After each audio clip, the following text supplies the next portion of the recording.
राधे राधे मेरे प्रिय छात्र छात्राएं, मैं सोनू कुमार आप सभी के बीच वर्ग 10वीं की सोशल साइंस मॉडल सेट 2022 का वस्तुनिष्ठ प्रश्नोत्तरी लेकर आया हूं। मुझे आशा है कि आपकी आगामी परीक्षा में अंकवर्धक सिद्ध होंगे और आपसे अनुरोध है कि इस वीडियो को आप अंत तक देखें तथा चैनल को सब्सक्राइब करें और वीडियो को लाइक करें। चलिए आज शुरू करते हैं। तो पहली क्वेश्चन है कि बिन्या कांग्रेस के द्वारा फ्रांस में किस शासक वंश की स्थापना हुई थी? तो इसका हो गया बूढ़े। कौन थे? बूढ़े। चलिए फिर आगे चलते हैं।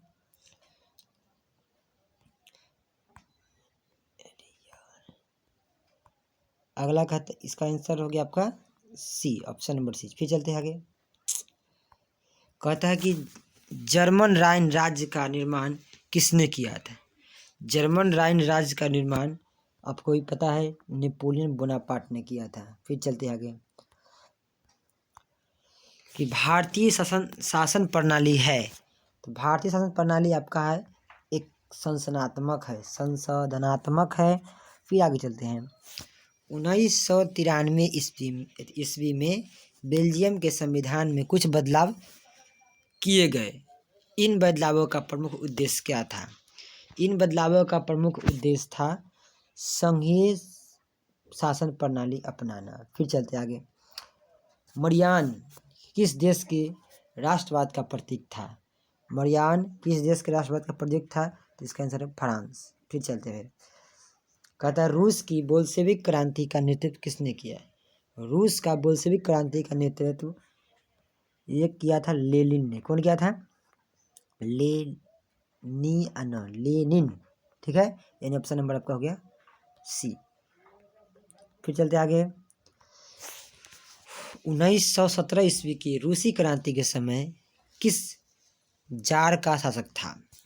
तो इसका आंसर आपका हो जाएगा जार निकोलस द्वितीय। फिर चलते हैं फिर आगे। कहता है वर्तमान समय में विश्व के करीब कितने देशों में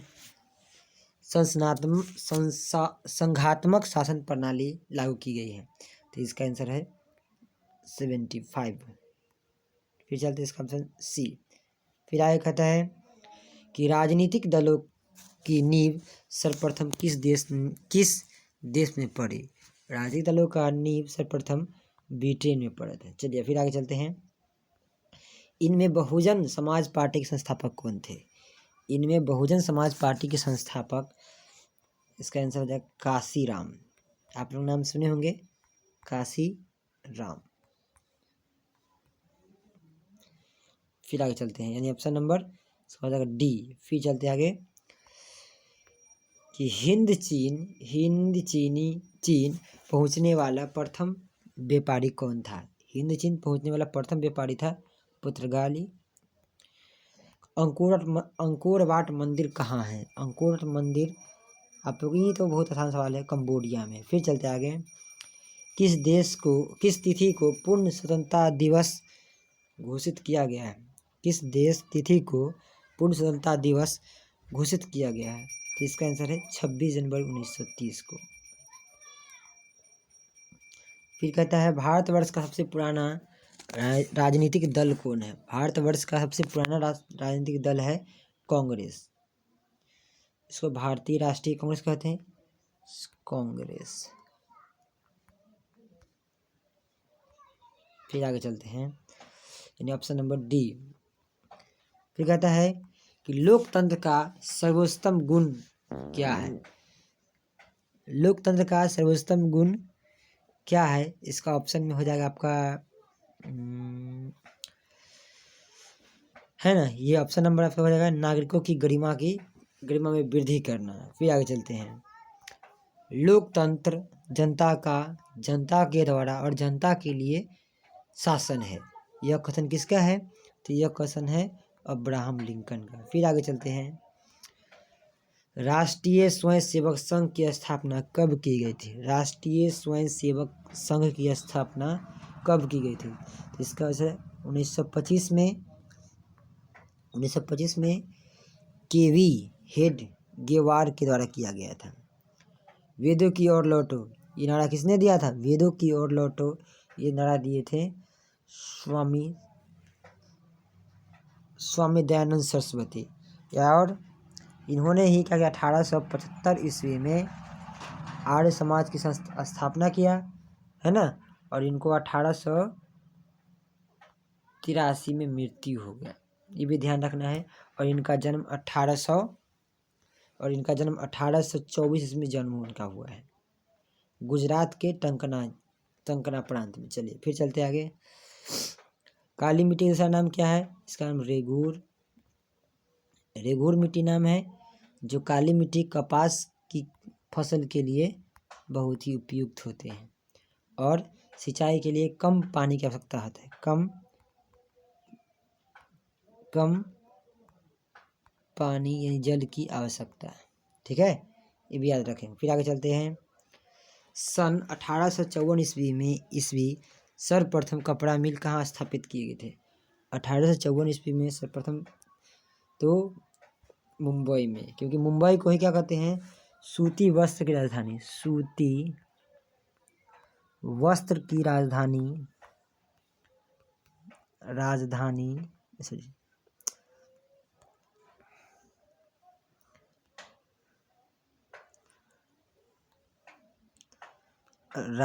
है ना, राजधानी मुंबई को ही कहते हैं। ठीक है ना। फिर आगे चलते हैं। कहता है कि हाँ, असम्मानित लोकतंत्र मुझे प्यार करता है। एक कथन किसका है? तो एक कथन आपका है एडवर्ड कारपेंटर का है। चलिए फिर आगे चलते हैं। लोकतंत्र के मार्ग में सबसे बड़ी बाधा क्या है? लोकतंत्र के मार्ग में सबसे बड़ी बाधा है जातिवाद और क्षेत्रवाद। कहते हैं कि निम्नांकित में किस देश की महिलाएं आज भी मताधिकार से वंचित है? तो इसका आंसर है सऊदी अरब। फिर आगे चलते हैं। औद्योगिक क्रांति सर्वप्रथम किस देश में हुआ था? औद्योगिक क्रांति सर्वप्रथम किस देश में हुई?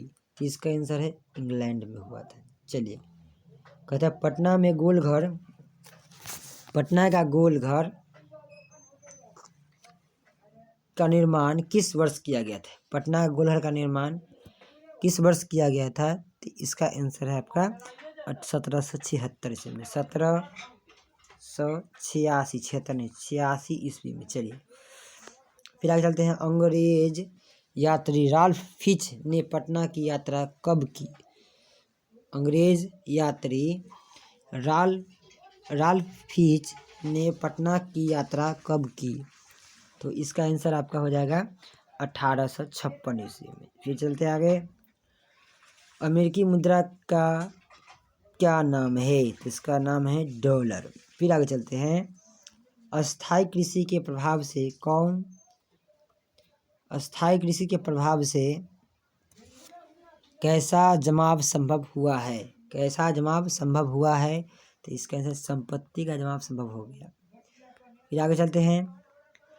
एक अर्थव्यवस्था का सृजन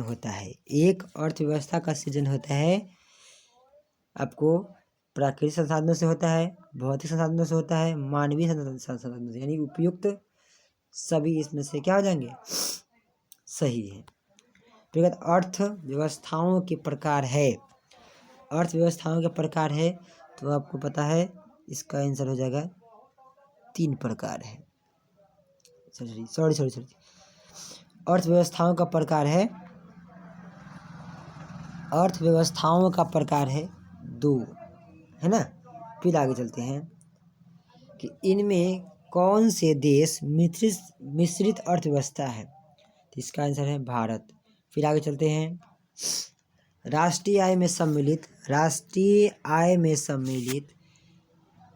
रहती है, तो इसका राष्ट्रीय आय में सम्मिलित होता है घरेलू उद्योग की आय और विदेशों से प्राप्त आय, दोनों मिश्रित, यानी सी ऑप्शन सही है। ए और बी दोनों सही है। मिस्र का निवासी कौन था? तो मिस्र का निवासी था सिकंदर।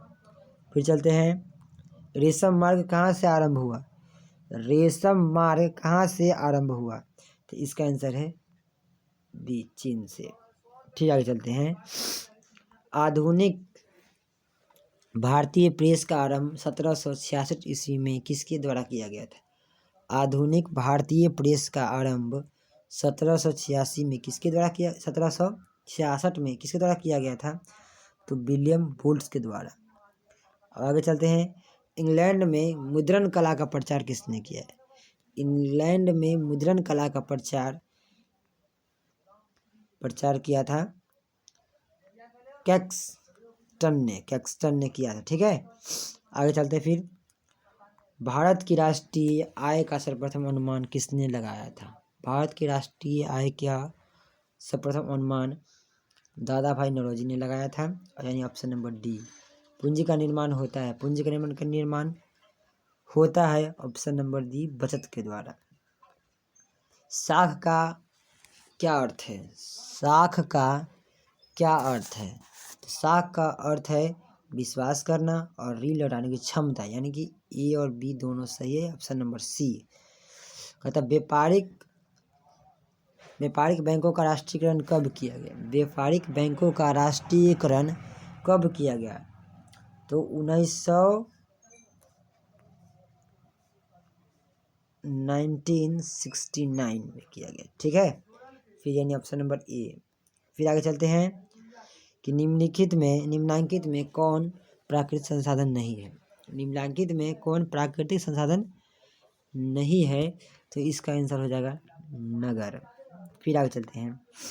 निम्नलिखित में खरीफ फसल कौन है? निम्नलिखित में खरीफ फसल कौन है? तो इसका है चावल। फिर कहता है कुल उपलब्ध जल में पीने लायक पानी कितना है? कुल उपलब्ध जल में पीने लायक पानी कितना है? तो 2.5%, 2.5%। फिर आगे चलते हैं। कहता है कि संकटग्रस्त प्रजातियों के अंतर्राष्ट्रीय व्यापार की बैठक हेन नगर में किस वर्ष किया गया? संकटग्रस्त प्रजातियों के अंतर्राष्ट्रीय व्यापार की बैठक हेन नगर में किस वर्ष आयोजित की गई थी? हेन नगर में। तो इसका आंसर हो जाएगा 2007 में, ऑप्शन नंबर बी 2007 में। चलिए फिर चलते हैं कि भारत में राष्ट्रीयता आंदोलन का आरंभ कब हुआ? भारत में सहकारिता आंदोलन का आरंभ कब हुआ? तो इसका आंसर है भारत में सहकारिता आंदोलन का आरंभ कब हुआ? तो इसका आंसर आपका हो जाएगा 1904 ईस्वी। फिर चलते आगे। जवाहर योजना कब शुरू किया गया था? जवाहर योजना कब शुरू किया गया था? तो इसका है आंसर बी। फिर चलते आगे। भारत सरकार ने किस प्रकार की शिक्षा को मौलिक अधिकार घोषित किया है? तो इसका आंसर आपका मौलिक अधिकार है प्राथमिक शिक्षा। चलिए फिर चलते आगे। जनसंख्या वितरण के आधार पर वंचित परिवार का कितना प्रतिशत है? जनसंख्या के वितरण के आधार पर वंचित परिवार का कितना प्रतिशत है? तो 51.3% है। फिर कहता है कि किस प्रकार के चट्टानों में खनिजों का जमाव परतों में मिलता है? किस प्रकार के चट्टानों में खनिजों का जमाव परतों में मिलता है? तो इसका आंसर हो जाएगा अवसादी।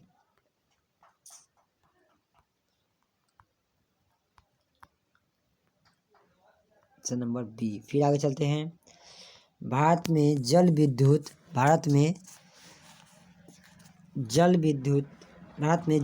का विकास सर्वप्रथम किस क्षेत्र में हुआ था? तो इसका आंसर हो जाएगा दक्षिणी क्षेत्र में। फिर आगे चलते हैं। निम्नलिखित में से भारत में किस फसल की उपज सबसे अधिक होती है? निम्नलिखित में से भारत में किस फसल की सबसे अधिक फसल की उपज सबसे अधिक होती है? तो इसका आंसर है चावल। चलिए फिर चलते हैं। फिर आगे कि स्थानांतरणशील कृषि पद्धति को पश्चिम घाट में किस स्थानीय नाम से जाना जाता है? तो इसको बोलते हैं कुमारी नाम से, कुमारी। ठीक है, ये बहुत ही इंपॉर्टेंट है, VVI क्वेश्चन है। ठीक है ना। फिर आगे चलते हैं। भारत में तांबा गलाने का आधुनिक कारखाना कहाँ खुला?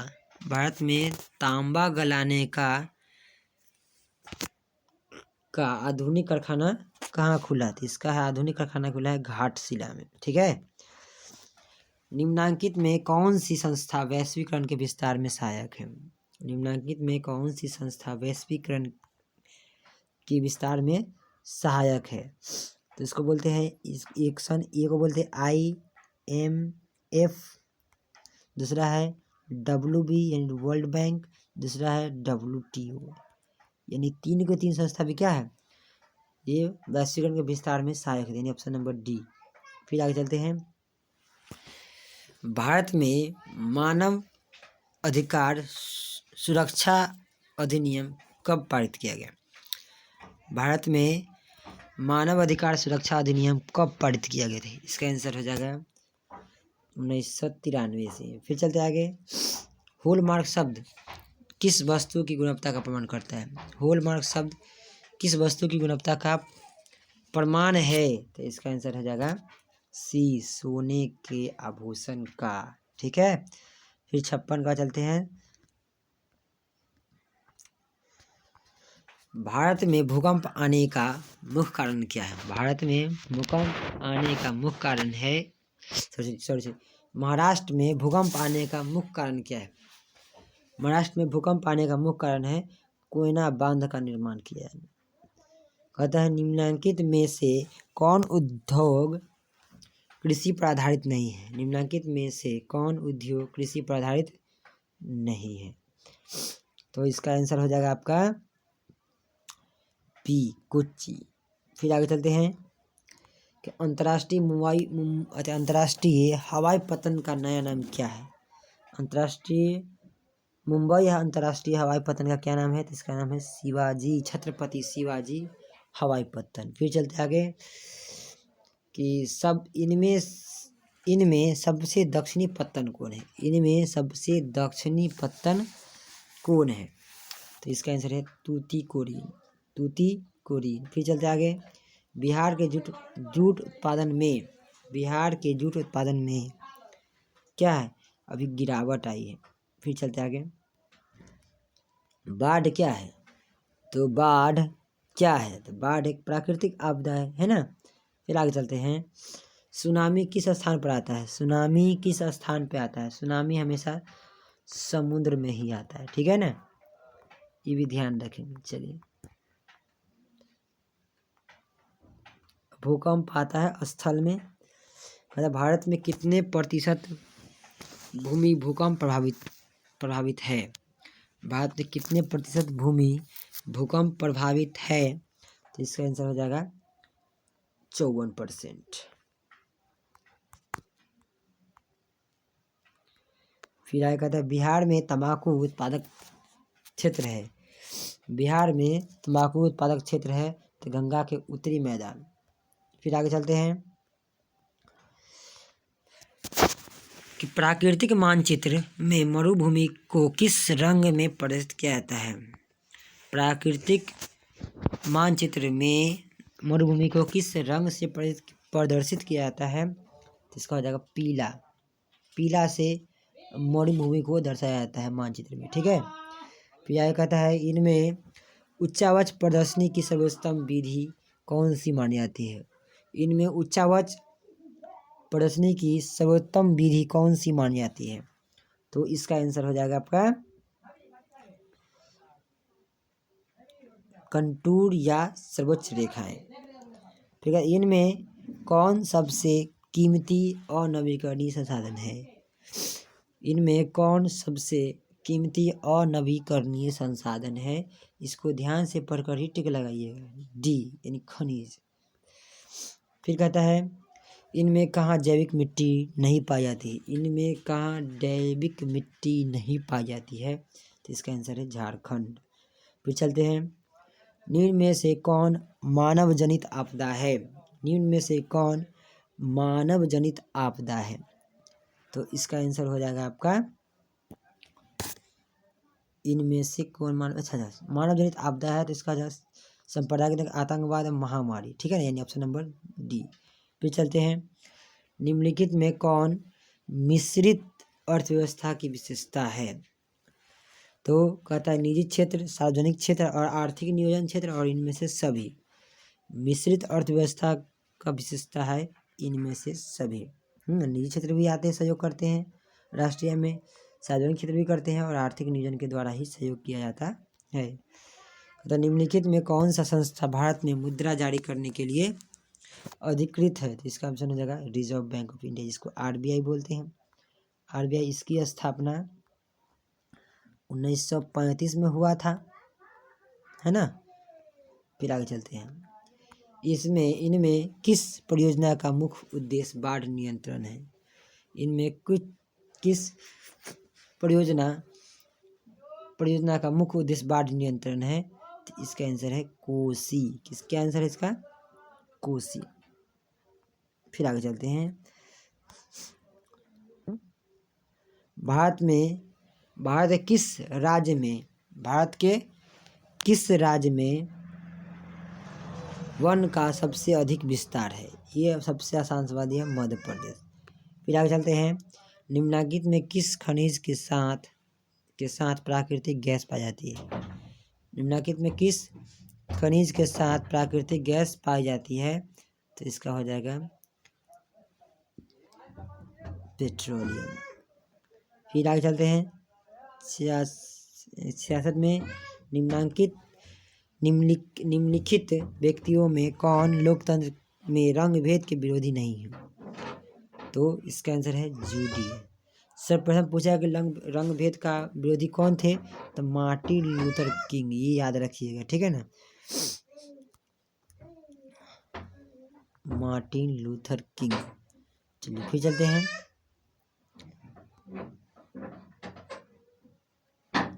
फिर आगे चलते हैं, कहता है कि लोकतंत्र की सफलता निर्भर करती है, तो इसका आंसर है नागरिकों के विवेकपूर्ण सहभागिता से। फिर आगे कहता है आर्थिक महामंदी के कारण यूरोप में किस नई प्रशासनिक व्यवस्था का आकर्षण बढ़ा? तो इसका आंसर है तानाशाह। फिर चलते हैं,